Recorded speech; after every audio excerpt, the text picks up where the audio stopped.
오늘 우리에게 주시는 하나님 말씀은 사도행전 27장 7절에서 12절의 말씀입니다. 사도행전 27장 7절에서 12절의 말씀입니다. 하나님 말씀 봉독합니다. 배가 더디 가 여러 날 만에 간신히 니도 맞은편에 이르러 풍세가 더 허락하지 아니하므로 살모네 앞을 지나 그레데 해안을 바람막이로 항해하여 간신히 그 연안을 지나 미양이라는 곳에 이르니 라세아시에서 가깝더라.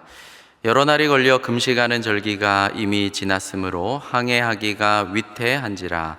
바울이 그들을 권하여 말하되 여러분이여 내가 보니 이번 항해가 하물과 배만 아니라 우리 생명에도 타격과 많은 손해를 끼치리라 하되 백부장이 선장과 선주의 말을 바울의 말보다 더 믿더라. 그 항구가 겨울을 지내기에 불편하므로 거기서 떠나 아무쪼록 베닉스에 가서 겨울을 지내자 하는 자가 더 많으니 베닉스는 그레데 항구라. 한쪽은 서남을 한쪽은 서북을 향하였더라. 아멘. 이 시간 길 위의 성지라는 제목으로 하나님 말씀 나누겠습니다. 성경은 먼 나라의 고대 기록이 아닙니다. 성경은 빛바랜 양피지 위에 기록된 글자가 아니죠. 성경은 우리의 발걸음을 비추는 현재의 등불이며 오늘 우리의 삶에 살아 숨쉬는 하나님의 말씀입니다. 지난 6월 말 그리고 7월 초까지 귀한 성도들과 함께 성지순례로 그리스 땅을 밟았습니다. 사도 바울이 복음을 전하기 위해 걸었던 그 길을 발로 밟고 눈으로 보고 또 귀로 그 바람 소리를 들었습니다. 그것은 단순한 여행이 아니었습니다. 성지순례는 성경의 사건을 오늘의 삶과 연결해 주는 하나님이 마련하신 살아있는 말씀의 체험 학교였습니다. 굉장히 먼 시간, 긴 시간 비행기를 타야 하지 않습니까? 구름 위를 건너고 마침내 그리스 땅에 발로 밟고 그리고 버스를 타고 올림포스 산을 곁에 두고 또 이쪽으로는 에게해를 또 곁을 지나며 때로는 배를 타고 섬에 내리고 한여름 뜨겁게 달궈진 돌길을 걸으면서 묵상을 하게 됩니다. 바울이 여기에 서 있었구나.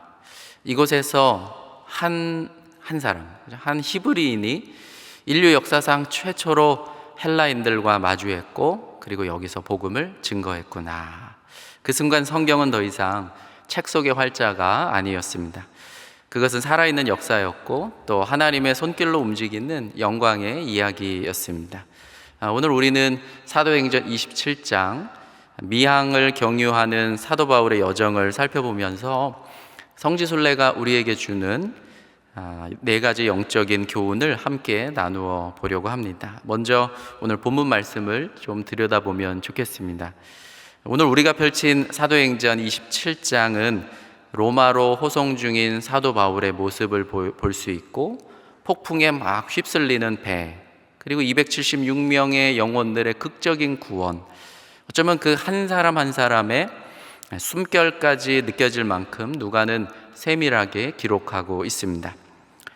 사실 누가는 이전에도 배와 관련된 여러 가지 이야기들을 많이 기록해 놓았습니다. 무려 11차례나 바울이 배를 타고 떠났다라고 말합니다. 그런데 그 기록들을 보면 대부분은 간단합니다. 배를 타고 에베소를 떠나 또는 우리가 드로아에서 배로 떠나 이처럼 배를 타고 어디에서 어디로 갔다. 이 정도로 항해 자체에는 항해 자체 이야기는 사실 거의 담고 있지 않습니다. 그런데 이 로마로 가는 항해만큼은 좀 달라요. 이 장에는 항해 기술과 관련된 심각한 논쟁도 들어있고 지중해의 기후변화와 날씨, 그 사도 바울이 어떤 배를 탔는지, 선박의 이름도, 또 그게 어떤 종류의 배인지 선박의 종류도, 그리고 파도가 들이치는 감각도 상상해 볼 수 있고 살기 위한 그 276명의 정말 필사적인 대처, 배가 부서지는 비명까지 여러분 다 담겨 있어요. 매우 이례적입니다. 그래서 이런 질문을 해볼 수밖에 없습니다. 누가는 왜 특별히 이번의 항해에 대해서 이렇게 구체적으로 기록을 해 놓았을까? 곰곰이 읽다 보면 한 3가지 정도 생각해 볼 수 있었습니다. 첫째는 이것은 바울의 무죄를 드러내기 위함이 아닐까. 사도행전 27장 1절을 보면 바울을 죄수와 분리시켜서 이렇게 부르고 있습니다.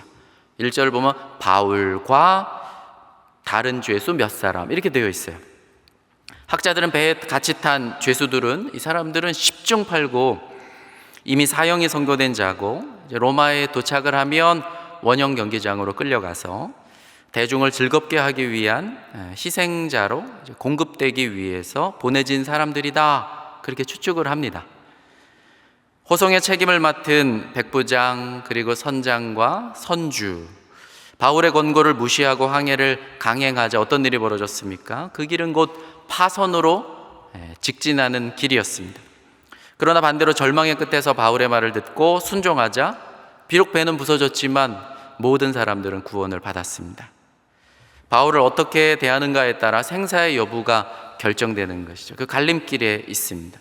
이 사실은 사슬에 매인 바울이 절대로 형벌을 받아야 할 죄수가 아님을 증명하는 것이죠. 하나님께서 사람들 앞에서 바울을 무죄한 자라고 인정해 보여주시는 장입니다. 둘째로 이 항해는 하나님이 바울과 함께 하신다, 그걸 보여주는 표징이기 때문입니다. 오늘 읽은 그 다음 본문 보시면 멜리데 섬, 몰타 섬에서 바울이 독사에 물렸을 때 사람들은 이제 저 사람 죽었다, 그리 다 생각을 했습니다. 그러나 바울은 손쉽게 그 뱀을 불 속에 털어놓고 아무 해도 입지 않았습니다. 하나님이 바울의 편에 서 계심을 재차 확증해 보여주시는 장면이었던 것이죠. 셋째로 이 기록은 우리에게 하나님의 말씀을 듣고 깨달으라 강렬한 권면이기 때문입니다. 바울이 하나님의 사람이라면 그의 말은 곧 하나님의 말씀입니다. 사도행전의 마지막 장 28장을 보면 이 누가가 이사야의 말씀을 인용하고 있습니다. 사도행전 28장 26절 28절까지를 보면 일러스되 이 백성에게 가서 말하기를 너희가 듣기는 들어도 도무지 깨닫지 못하며 보기는 보아도 도무지 알지 못하는도다. 이 백성들의 마음이 우둔하여져서 그 귀로는 둔하게 듣고 그 눈은 감았으니 이는 눈으로 보고 귀로 듣고 마음으로 깨달아 돌아오면 내가 고쳐줄까 함이라 하였으니. 누가가 이사야의 이 구절을 마지막에 인용하는 것은 이 마지막 로마까지 가는 항해를 쭉 기술하면서 하나님의 음성을 거부하는 자들의 그 끝을 경고하고 있는 것이죠. 그러므로 여러분, 이 파선 이야기는 단순한 해양 일치가 아닙니다. 이것은 하나님께서 바울의 무죄성을 변호하시고 또 하나님이 그와 함께 하심을 보여주는 표징이고, 그리고 그의 말에 귀를 기울이라 하시는 하늘의 메시지였습니다. 그리고 그 메시지는 오늘날 이제 우리 인생의 항해의 키를 잡은 분이 누구인지, 그것을 어쩌면 저와 여러분들에게 이 시간에 묻고 있습니다.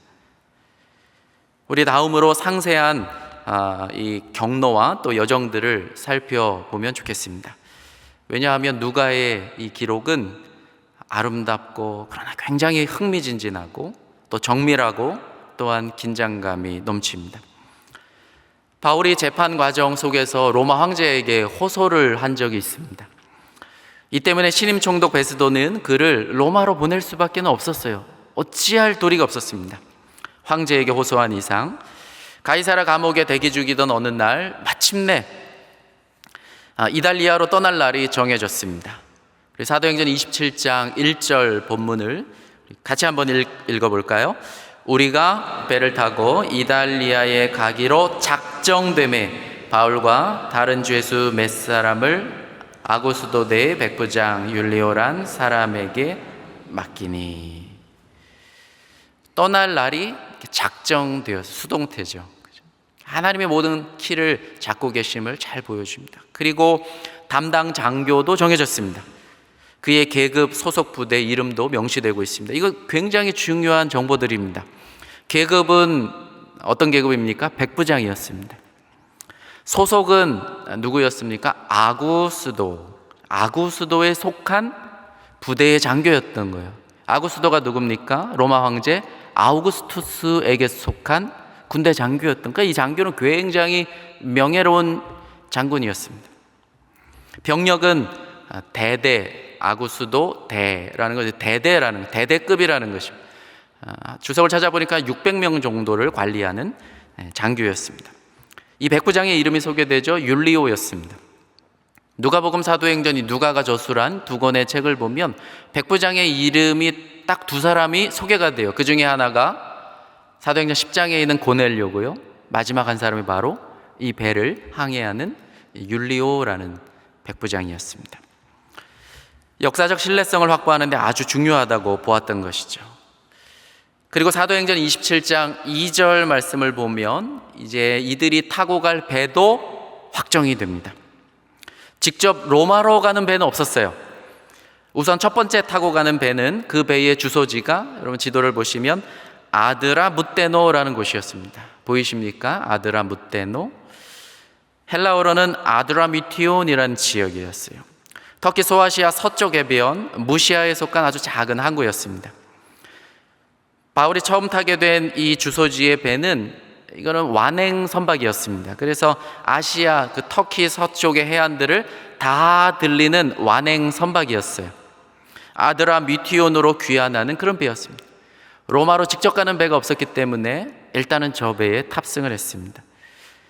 여러분, 여기서 주목할 것은 하나님께서 저 배에 바울 곁에 동역자들을 같이 태워주셨다라는 것입니다.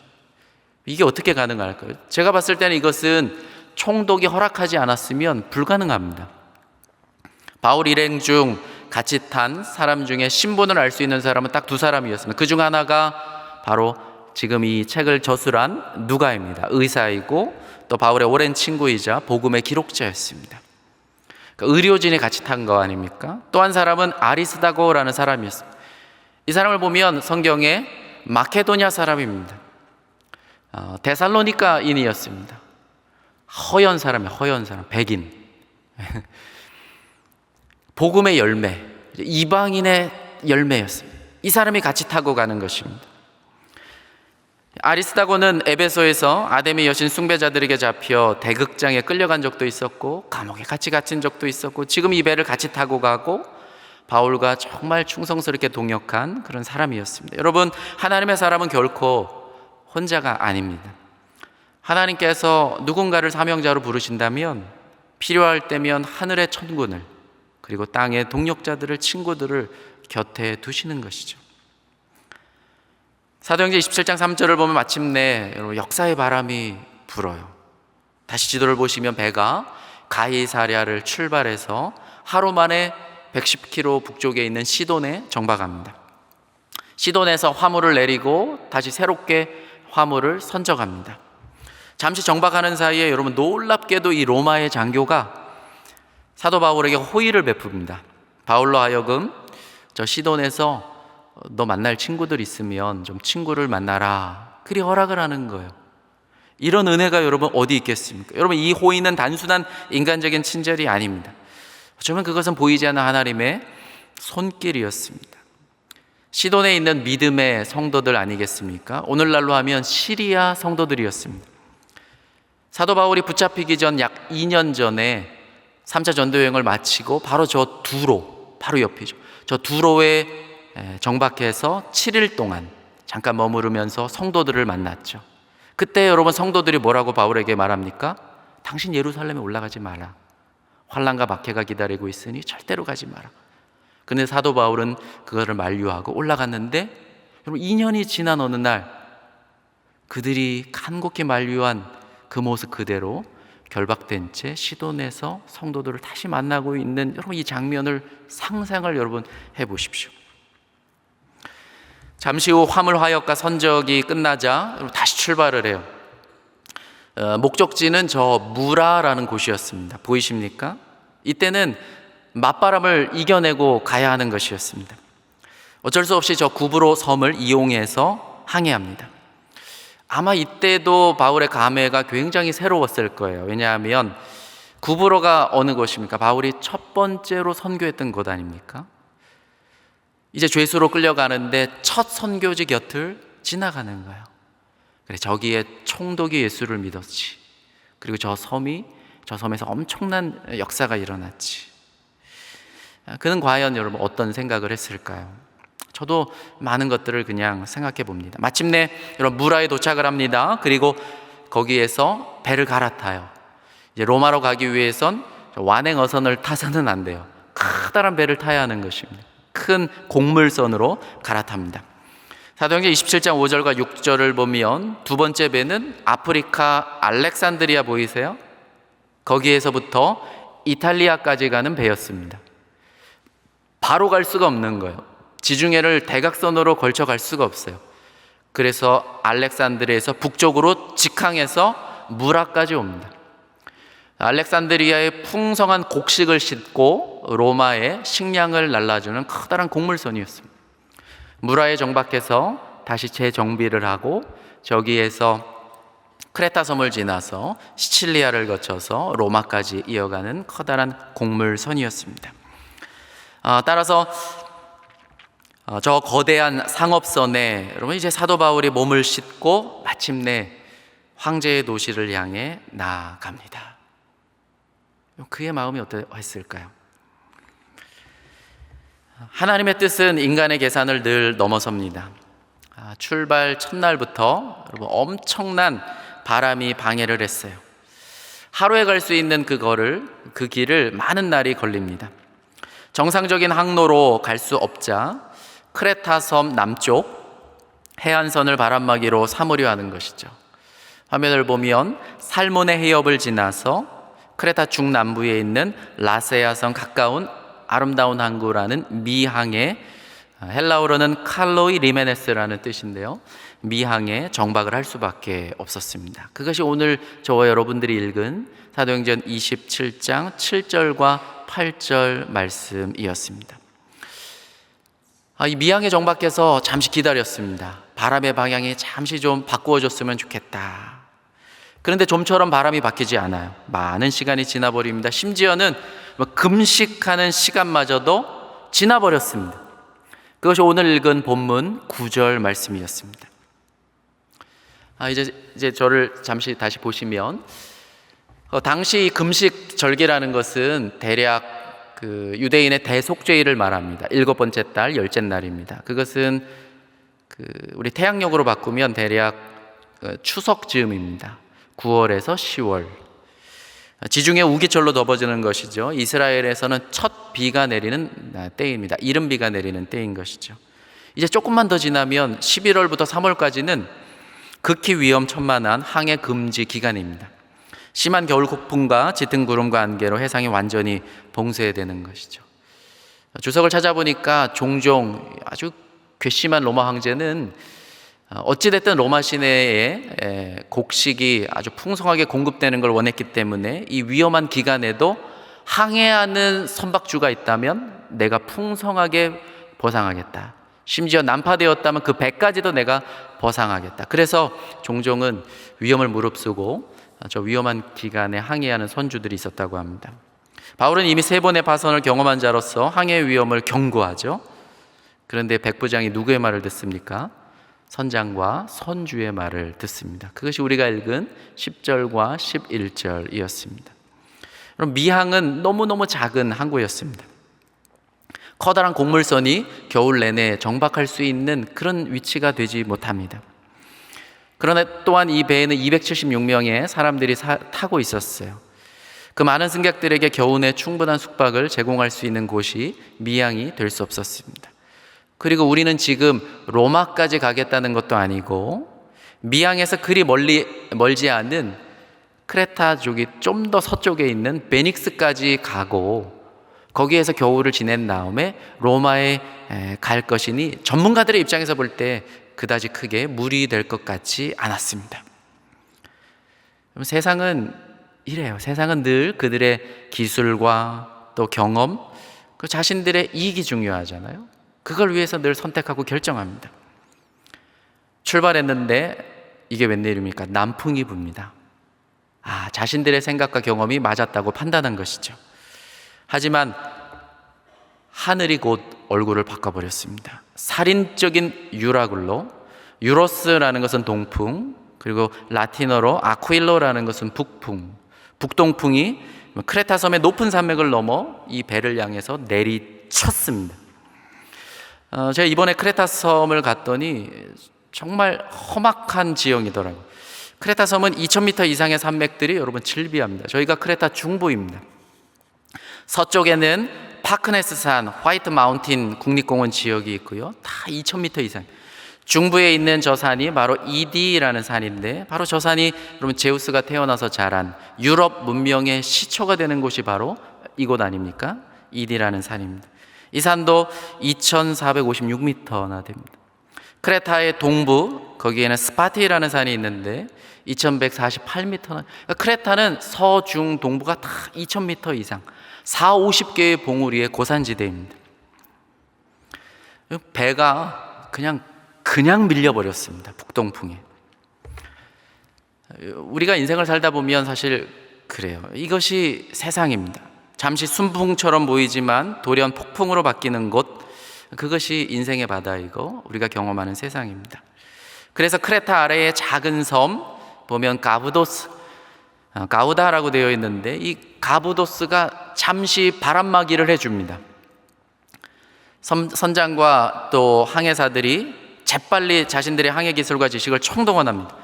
배의 파손을 막기 위해서 밧줄로 배를 꽁꽁 동여맸고요, 배의 운항 속도를 늦춰보겠다고 이게 밀려가다가는 저 아프리카 리비아까지 밀려가다, 또 거기에 있는 모래톱 스르디스란 암초지대에 배가 자초되는 것도 피하려고 불이 나게 닻을 막 내렸어요. 브레이크 역할을 하는 거죠. 어찌됐든 늦춰보라고 했습니다. 그런데 하루를 버티지 못했습니다. 본문이 그렇게 이야기하죠. 그리고 비바람에 짐과 곡식들이 다 젖어버렸습니다.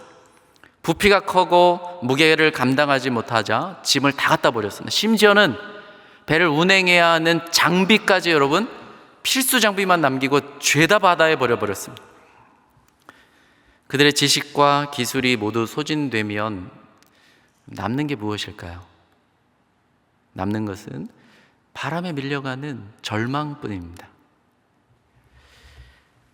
그런데 바울이 그 배의 한복판에 있었어요. 그리고 하나님은 그들 폭풍 속에 등불로 세우셨습니다. 바울이 그 자리에서 3가지 조언을 힘있게 합니다. 첫째는 용기를 잃지 말라. 용기를 잃지 말라. 오늘 여러분 가운데 단 한 영혼도 잃어버리지 않을 것이다. 두 번째는 공동체를 떠나지 말라. 함께 머물러 있어라. 이 배에서 도망치지 말라. 그 배에 죄수들이 타고 있지 않았겠습니까? 세 번째는 음식을 먹어라. 그들이 약 2주 동안 쫄쫄 굶게 됩니다. 어쩌면 이 장면은 우리 인생의 축소판이라는 생각이 들었습니다. 우리도 우리의 계획과 경험을 따라 항해를 해요. 순풍을 만나면 그래, 내가 똑똑했어, 내가 잘 선택한 거야, 스스로 잘했다고 생각합니다. 그러나 하나님의 허락하신 시험의 바람이 불면 우리의 의지와 기술이 다 무너져 버립니다. 그때야 우리는 진정한 선장의 음성을 찾게 됩니다. 저와 여러분 중에 누군들 인생의 폭풍을 좋아하겠습니까? 이번에 성지순례를 갔는데요, 유라굴로의 한 100분의 1은 경험한 것 같아요. 북풍을 만났습니다. 그래서 토요일 저녁에 잠시 호텔에서 룸을 빌려서 저녁 예배를 그냥 홀라당 드렸어요. 내일은 주일 놀러 가자. 그리고 이제 토요일 날 시간이 또 그때밖에, 장소도 허락되지 않았기 때문에 이렇게 주일 예배를 은혜롭게 잘 드렸어요. 그리고 이제 주일날 아침 사실 산토리니로 가는 일정이었습니다. 근데 이게 웬일입니까? 폭풍 경보가 일었어요. 지중해 모든 선박이 다 all stop이 돼버린 것. 저 사진은 다음 날 폭풍이 해제되고 이제 떠나는 사진. 폭풍 당일에는 경황이 없어서 찍은 사진이 없더라고요. 그 폭풍을 맞고 다시 호텔 로비로 돌아와서 멍했습니다. 우리가 뭘 해야 되나, 어떻게 일정을 바꿔야 되나 그러다가 미양을 가기로 결정을 했어요. 호텔 로비에서. 그리고 운전자를 잘 설득하고 또 가이드 사모님의 은혜로운 인도 아래 또 여행사와 모든 분들의 마음이 하나가 되어서 그래, 우리가 산토리니 가는 일정이 취소되고 우리가 미양을 가자. 마침내 여러분 미양에 도착을 했는데 바로 저 사진이 바로 미양입니다. 기가 막힌 곳입니다. 저 꼭대기에 사도 바울 기념교회가 있어요. 사진 2장이 있는데 첫 번째 사도 바울 기념교회이고요. 또 하나를 보면 저렇게 되어 있습니다. 마침 주일날이었어요. 그리고 1년 중에 사도 바울을 기념하는 기념일이었습니다. 교회가 열려 있었고 마을 주민들이 오전에 예배를 한 다음에 성찬을 나눈 그 빵을 방문객들을 위해서 저렇게 제공하고 있었어요. 올라간 우리들이 같이 하나씩 나누어 먹었습니다. 저 교회 바로 아래는 바울이 피신해서 기도했다라는 동굴이 있는데요. 다음 사진을 보면 저 안에 동굴 또 그 안에 있는 사진입니다. 여러분 27장 1절을 보면 우리라는 단어를 다시 떠올려 봅니다. 이것은 단순한 문법이 아닙니다. 우리, 누가 자신이 그 배에 타고 있었다라는 것이죠. 누가의 시선입니다. 나도 그 길 위에 있었다. 사실 누가는 12제자가 아니지 않습니까? 복음의 위대한 항해 속에 한 자리를, 그런데 그는 배정을 받았습니다. 마치 저도 이번 성지순례에서 그 길 위에 있었던 것처럼 말입니다. 인생을 살아가면서 여러분 올 여름에도 여러 여행을 하셨을 것입니다만 성지순례의 영적인 유익함들을 몇 가지 나눠보려고 합니다. 첫째는 성지순례는 성경을 눈으로 보게 합니다.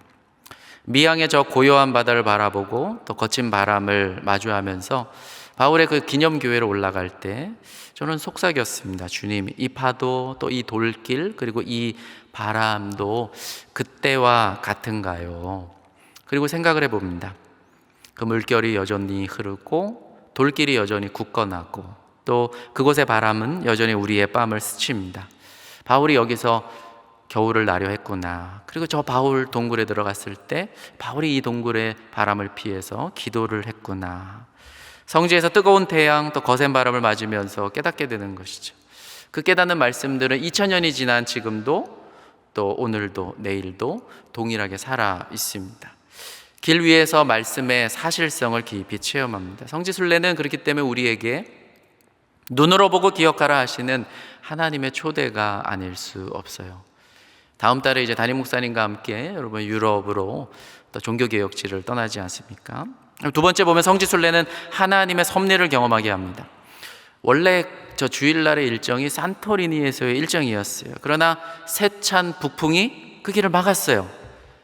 사람의 계획이 바람 앞에 이렇게 쉽게 부서지나? 그러나 하나님은 막힌 길 대신 크레타에서의 하루를 더 주셨습니다. 그 하루 동안 우리는 바울의 발자취를 더 깊이 따라가게 되었고 또 말씀 속에 더 오래 머무를 수 있었습니다. 잠언이 16장 9절, 사람의 마음으로 자기의 길을 계획할지라도 그 걸음을 인도하시는 하나님이시다. 산토리니의 이틀의 일정이 하루로 축소됐지만 여러분 미양의 은혜가 선물처럼 주어졌습니다. 예기치 않은 사건에 감추어진 은혜였죠. 때로 여러분들의 인생을 생각해 보세요. 되돌아가고 거센 풍랑, 북풍이 몰아칠 때 그 속에 반드시 하나님의 숨겨진 또 다른 약속이 있을 거야.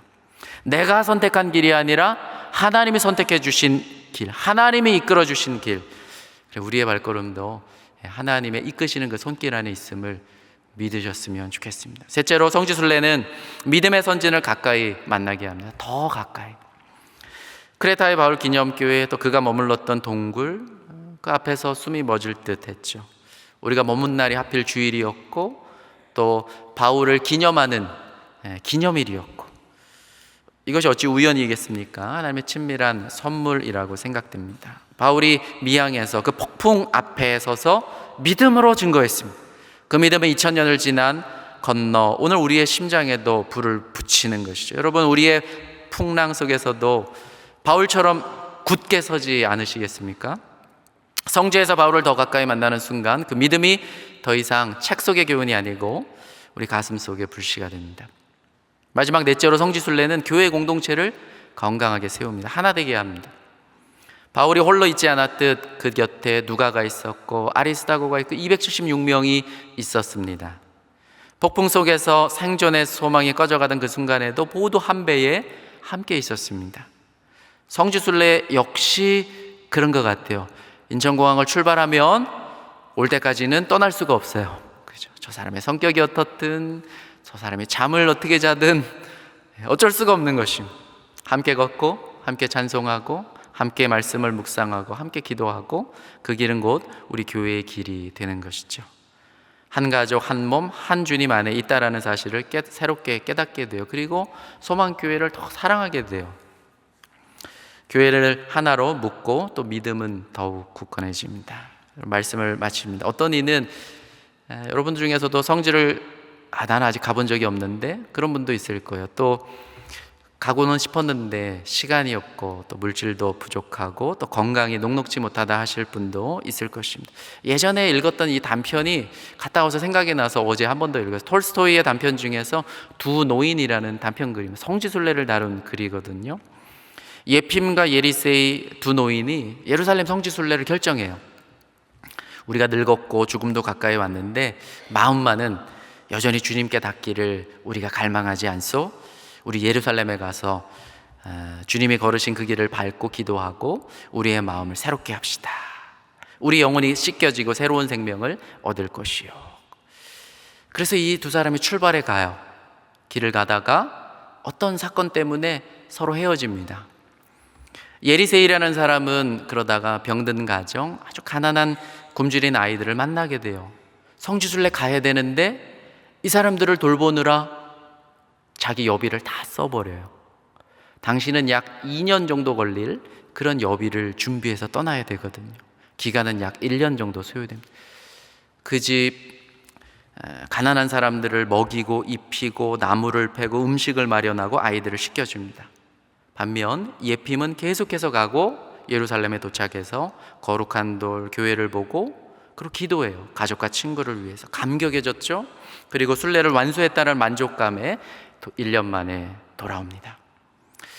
먼저 돌아온 이 예리세이란 친구가 묻죠. 자네 어떻게 예루살렘까지 가서 나를 위해서 기도하고 잘 갔다 왔나?